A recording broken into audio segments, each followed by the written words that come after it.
mi'aayisii hoggaa rabbiin si filate gabrichi akkasii isa kan jiru tolfate leecalloon isaa hoggaa fuula isaa dhaabbate yaa rahmaan kiyyaa jalli rabbii isaa waywaate humaan sodaatu hoggaa rabbii isaa harkate isaa sodaannaan sodaa makhluuqaa lagate isaa kadhannaan kadaa makhluuqaa baqate akkamiin dhabaha duuba gabrichi akkasi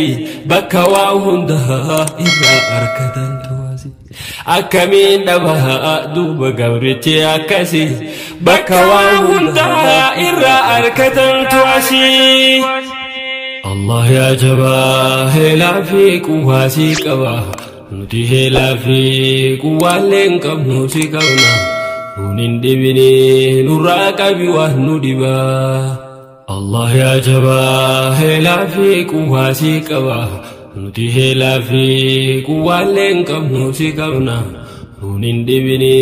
nurraa qabi waan nu dhibaa Rahmani khiyya ya khanu gayutu jiru bagasi tahe khanki hama firdi muru ya kharrakutu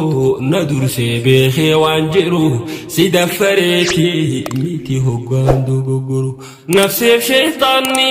narati walif gargaru durana fudu aka iblis ni khasaru dogogora khoho namari ya khan namaru sihi khan qalbi gabro hunda jijiru sihi khan qalbi gabro hunda jijiru Allah ya jabaa heelaa fi quwwaasii qaba nuti heelaa fi